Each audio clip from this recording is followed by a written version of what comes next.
Good morning, Facebook. This is Attorney Tim Anderson in Virginia Beach. Happy New Year, January 2nd, 2020. A good part of my practice, at least time-wise, is spent in mental hospitals dealing with individuals who have been involuntarily committed. So many of the bills that I've been commenting on and talking about, I've been learning some of those things along with you. But this one I can speak with legitimate firm authority on how this system works. So when somebody is in a situation, a mental health crisis, typically they are TDO'd in Virginia.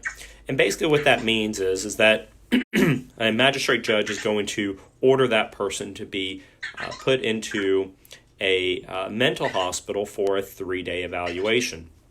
During that time, the hospital doctors are going to determine if that person truly is in crisis and needs emergency treatment or is not.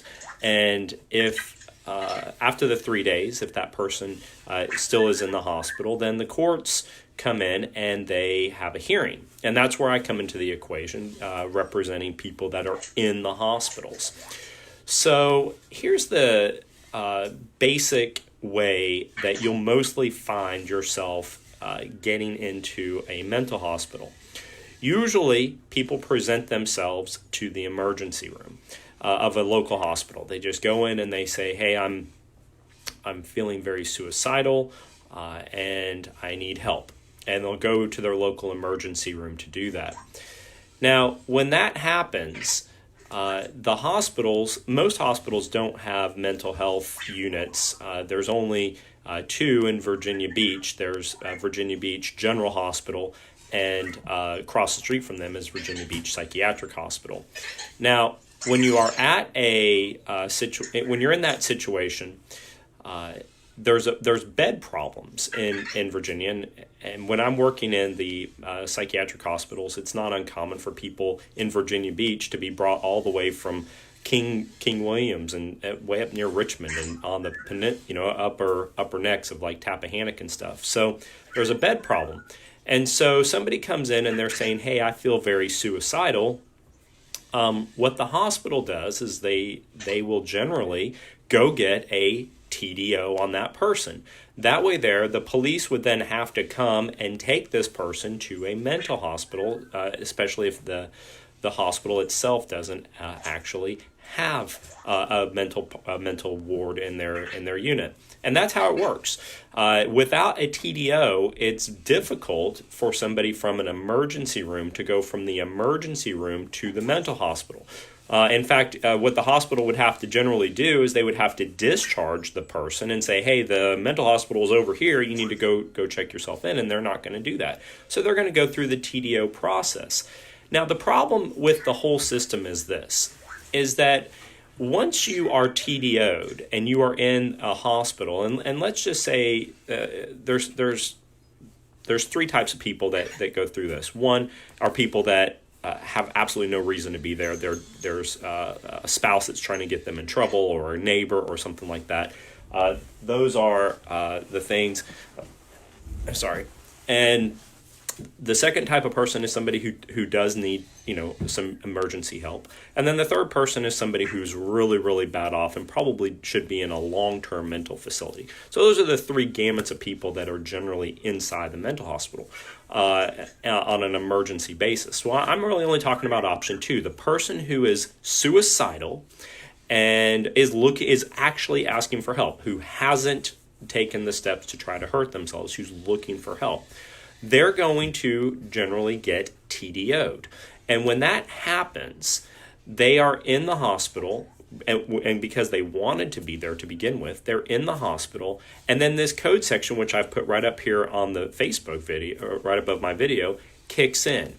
And the problem with this code section is that if you are TDO'd, then there are only 3 options that will happen when a judge kicks in.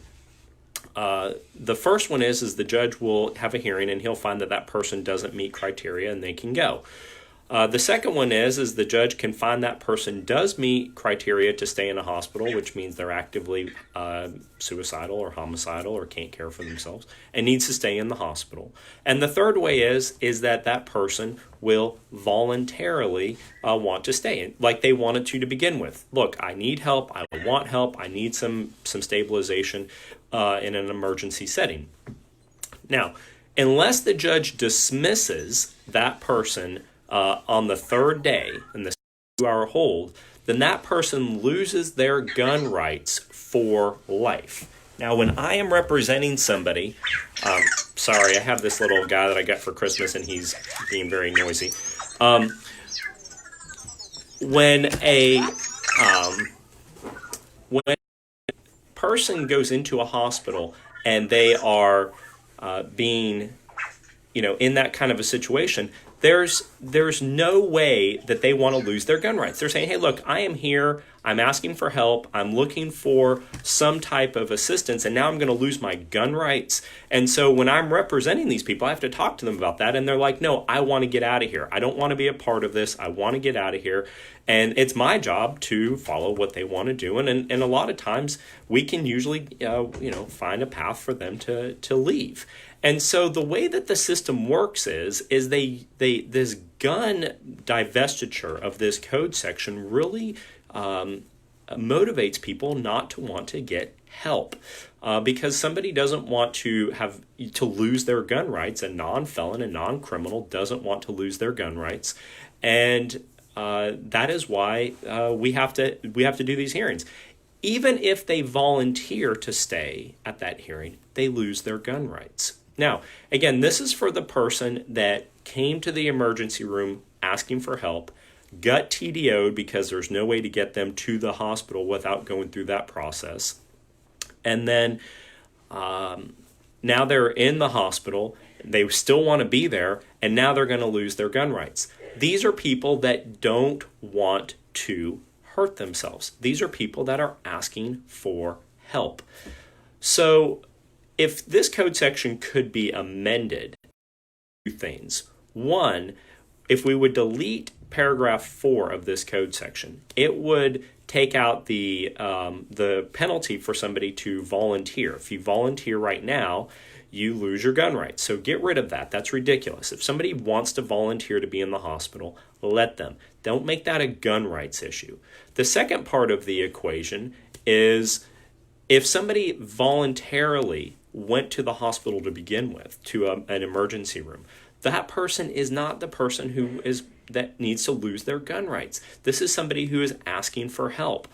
The mental health system in Virginia is insanely punitive if you ask for help. You will lose your gun rights for life. You will go into the NICS system, which is the same system that criminals go into when people are doing background checks. You will never get to have TSA pre-check authority through the TSA system because you're in the NICS system. You'll never be a pilot if you, like me, even just a recreational pilot. The FAA will never let you be a pilot. It can affect you getting Pell Grants. It can affect you getting federal security clearances, where in Hampton Roads we have a lot of that. It can affect you getting being able to internationally adopt. And so the asking for help in a moment of crisis means you're penalized for life because you were in some type of a situation. I'm talking about somebody who's severely mentally ill. I'm talking about somebody who's in a emergency crisis, or even less. A lot of the people that I represent in the mental hospitals are 22-year-old girls who are upset because their boyfriend broke up with them, or 22-year-old boys because their girlfriend broke up with them, and they felt sad and they thought they may wanted to kill themselves because of it. Does that mean they should lose all these rights because they need help getting through something? It's insane, and I'm using that word very sarcastically, that the system does this to people. So this code section needs to be reworked, and let's make mental health a real tool where people can ask for it and not be penalized for it down the road. Now, certainly, if there are other people out there that have severe mental health illnesses and they should not have any firearms in their life, and I'm not talking about them, I'm talking about somebody who's in a momentary crisis and somebody who can get through that crisis without having to lose all of these rights that I've just discussed in here. So that is what I would like to see the Republicans start talking about in Richmond. That is the conversation that needs to happen. Gun laws are not going to change somebody from wanting to be suicidal or not. And the biggest problem with asking for help is all the punishment that comes on the backside of that. That needs to be reworked in Virginia. And if the Democrats are super serious about wanting to reduce suicides, they should make the process easier for people to ask for help. They should make the process easier for us to say, hey, I'm right now in a bad spot. I want some help, but I don't want to lose my gun rights for asking for help. I don't want to lose my TSA pre-check-in rights for asking for help. I don't want to lose my federal security clearance because I'm a contractor for asking for help. I just need help right now. Let's make it that way. And then that might encourage more people to reach out rather than feeling like they have no help. Because right now, if I'm a federal contractor, I have a security clearance, and maybe I have to have a gun, and I'm feeling suicidal, and I ask for help, I lose my entire life because I've asked for help. I lose my job, I lose my ability to have a gun.